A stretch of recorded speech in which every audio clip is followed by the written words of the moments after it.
I know we complain a lot and we talk about Disney and we're pissed off at, what they're doing with their franchises, and they're just ruining movies and all that stuff.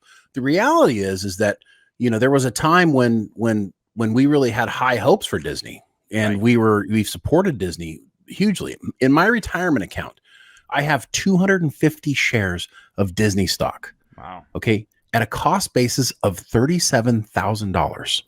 Okay. Oh, wow. But it's only worth $22,000, nearly a 40% loss because of this bull that's going on with Bob Iger. So I, for one, am very excited about Nelson Peltz, who has announced that his company, so it's essentially not just Nelson Peltz, it's his company. It's a company called Trian. They help companies basically reset themselves. And so what Nelson Peltz is trying to do, he's not really trying to like take over Disney. He doesn't want to own Disney. He just wants to be on the board so he can help make it better. Right. So, yeah. Yeah, but what I did find interesting was so this is the second attempt now. And what he's also trying to do, though, is get other board members to sponsor him. And if he can actually get, like, I guess 2 more board members in addition to his shares, then he'll have enough power to appoint the next chairman, right? Right. Yeah. His company, Trian, is currently the largest shareholder of Disney stock. So they have $3 billion worth of Disney stock, which I thought was hilarious because Iger has been selling his stock off since 2005. So he's been selling his stock off. He now only owns $19 million in stock. So 19 million versus 3 billion. He's the guy who's running the show.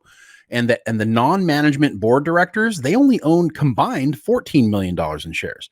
So you essentially have a whole bunch of people with very little vested interest in the company running the company into the ground. And this guy, Nelson Peltz, who, he's an American billionaire businessman and investor. He's a founding partner of this Trian with Peter May, who would also be on the board. This guy is somebody he's a non-executive chairman of Wendy's, right? The burger company. He sat on the boards of Cisco, Madison Square Garden Company, Heinz Company, the ketchup. Yeah, ketchup. So he's got a long career of being successful in business. And if you listen to this thing where Nelson's talking, he basically says, look, we love Disney. And we just want Disney to be successful because it's part of our American culture. I mean, he's saying like all the right things. Right. And so his goal is, they're going to be putting out a paper. So there's a website that you can visit where it talks about, it's called restorethemagic.com. And at first it made me think of Inside the Magic, that stupid, and I'm like, what did he say?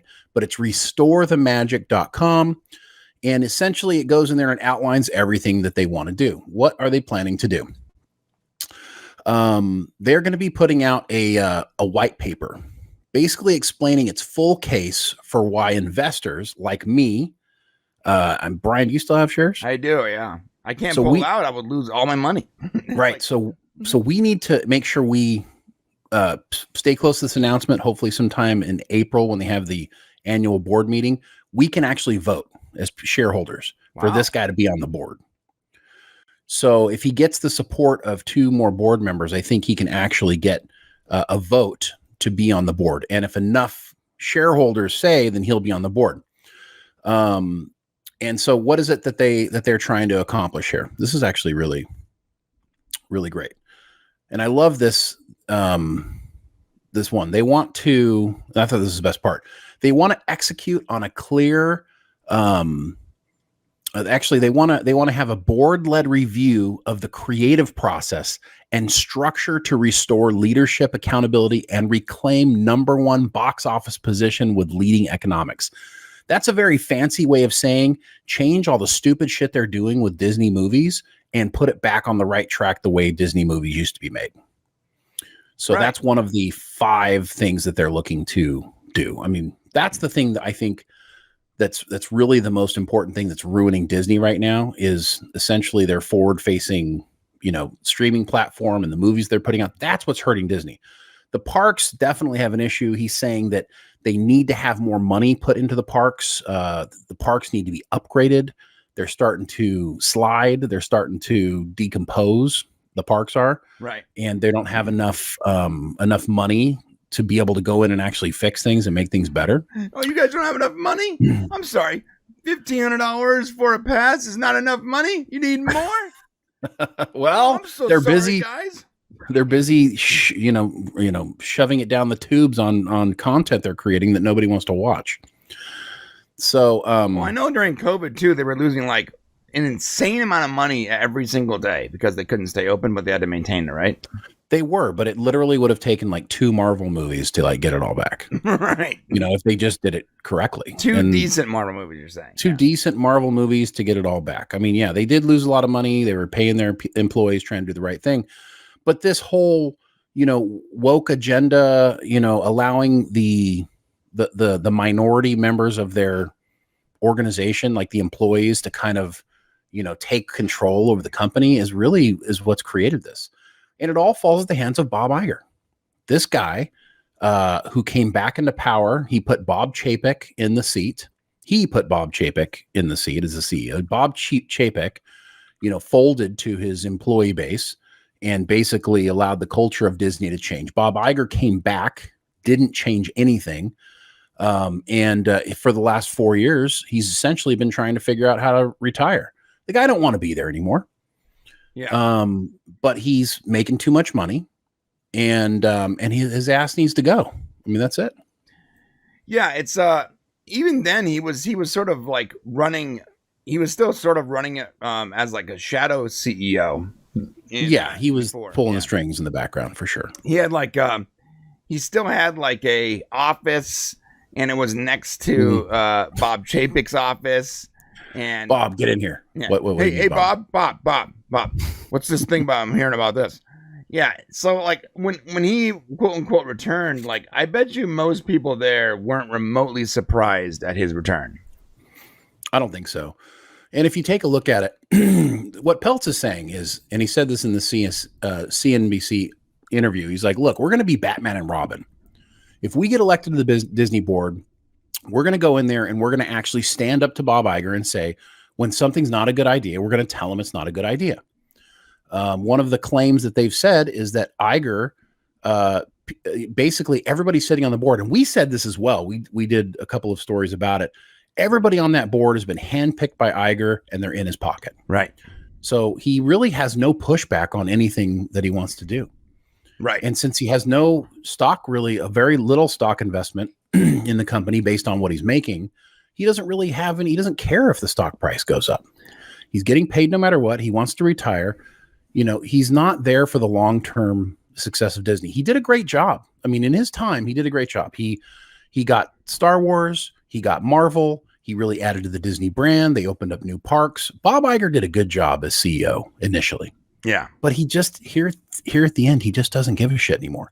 So we need somebody like Nelson Peltz, people who actually care about Disney, to come back in and say, look, we're not going to let our employee base determine what the future of Disney is. We're not going to allow the Kathleen Kennedys, and we're not going to allow the creatives who are in here to control the destiny of Disney's stock price. So I think it's only a positive thing, and we just have to wait until April to see if something actually shakes out for it. But we'll be following it closely.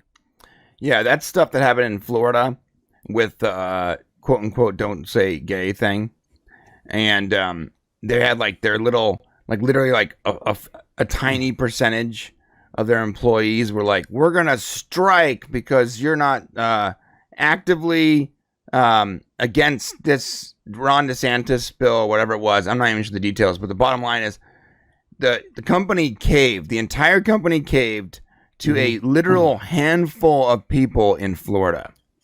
And yeah, it's crazy. I found it so shocking to me that this multi-international, almost 100-year-old company, trillions of dollars would bow to the whim of 23 people in Florida.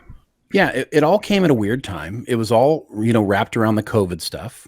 So you already had Florida, who was kind of separated itself from the United States as one of the few states to go against basically all of the COVID restrictions that were going on. Yeah. So you already had this kind of left versus right mentality. And then when you had they didn't want people to use, I guess they didn't want to talk about sexuality in, K through. Right. They called it the "Don't Say Gay" bill, when in reality it was like, hey, listen, kindergartners don't need to know anything about your sexuality. They don't, and that goes for gay or straight, anything, or furry, whatever. They don't know. Furry. They don't need to know anything. You're into. Your kids don't need to know talking about sex in grade school, there's something wrong with you. You shouldn't have a sexual conversation in grade school until 6th grade, when you get to talk. That your parents are like, I don't want to talk to my kid about this stuff. So a teacher that you have no idea who they are does it, and then you get to talk. Yeah. Like the rest of us well-adjusted people in 6th grade, have the gym teachers tell you all about how sex works. Okay, that's completely normal. It was weird for me. We had like all the 6th grade teachers. There were 3 6th grade teachers, and they shuffled us all into like one area, and like all the teachers were there, and they were like weirdly relaxed. Like my male 6th grade teacher was like sitting on the desk with his leg up and stuff. I'm like, it was so creepy and weird. But all drinking wine. They had a couple Xanaxes. It's like, kids, let's talk about sex. Oh yeah, like it's a late night radio show. At that time, it's fine. I mean, not that it really is, but that's the way our society is. Right. So the fact that they were trying to do this was weird, and so Chapek just didn't have I'm sure they went around and said, no, we need to support our employees. No, what he should have said was, this is an internal Disney issue. Media, thank you for the question. But, we, of course, support all of our employees, but Disney does not officially support what's happening. They shouldn't have. They shouldn't have, from a standpoint as a company, officially supported it. We have no comment at this time. Period. The end. And that was it was already spiraling, I think, at that point. Right. But that just became, the slide, so to speak. And the stock price has continuously gone down. Disney Plus is not earning a profit, which is just crazy. Which is like unbelievable to me. I don't know. How is it even a possibility that a company that is service, that has that many subscribers, that is getting that much money per month, can somehow be in the red? I don't know how any business that is making that much money per month can be in the red every single year. I don't know what the costs. I would love to see like the breakdown cost sheet about what it costs to run Disney Plus, because I'm so confused. Well, that's what Peltz wants. And what he says is Disney, what Disney really needs is accountability. And that's what a board of directors is supposed to do. They're supposed to have accountability. So after it reports earnings on February 7th, Disney will release its definitive proxy materials, which includes the date of the annual meeting. And he's going to make his arguments. There's a proxy advisory service called Glass Lewis and ISS. And they'll actually, so it isn't the board that decides. It's like this proxy service. So because this guy's owns 3 billion shares of Disney stock, they literally have to have a middleman come in and determine, the correct course of action for this. So they'll come in and play like mediator for the board and for this Trian corporation with Nelson Peltz. Interesting. So we'll see what happens. Iger said that he plans to leave Disney in 2026, but he seems to do whatever the hell he wants. So hopefully Peltz can come in and usher in a better CEO, somebody who cares about the future of Disney. I heard that Comcast in this interview, it talks about Comcast is building huge amusement parks, supposedly to rival Disney, in Florida, in Chicago, in different areas. The Universal brand. I don't know if it's Universal brand or if they're doing something new, but they're building new parks. And Disney hasn't updated its parks in a long time. So trouble on the horizon for sure. Here's some of the latest stats on Disney Plus. Disney has 150 million subscribers globally as of 2024. Disney's registered revenue is 8.5 billion in 2023. The global average monthly revenue per paid subscriber is $6.58. And the crazy thing, I added it up. Okay, so the average is $6.58 because some users get it cheaper with certain bundled services, et cetera, et cetera. And then you add up that insane number, 150 million, right? 1, 2, 3, 1, 2, 3 times $6.58, and you get $987 million per month. Right? Yeah. Are you guys hearing these insane numbers? So the average per paid subscriber is wait, how much? $987 million a month. $987 million. So in 24 months, they can pay for She-Hulk series? She-Hulk might cost $200 million. How much was it? $200 million. Well, $10 million a month. What's 20 months? No, it's $987 million a month. Oh, okay. So they could do three. They could do 3 or 4. Well, and this is what drives me nuts. Like, they reported 8.4 billion. So their numbers don't even make any sense. They report $8.4 billion of revenue in 2023. Right? They also report that their average paid subscriber, the revenue from their average paid subscriber, so their revenue from their average paid subscriber is $6.58. And they have 150 plus million subscribers. Those numbers don't make sense. That does not add up to 8.5 billion. Those numbers add up to almost 12 billion. Someone got some splaining to do. So where's the other $4 billion at, bro? Bob Iger's pocket. Like the things do not add up. Like, things don't add up. And they also have 350 million downloads. So they have like more than double the amount of downloads than they have users, which is not normal when you have no free content. So there is numbers that are missing, and I would love to see what those numbers are. Well, the annual report comes out in February, so we'll see what happens. Just imagine that. Imagine be like, yeah, listen, last month we only made $987 million. We need to make more. Well, and that doesn't include the parks, right? The cruise lines, right. The hotels.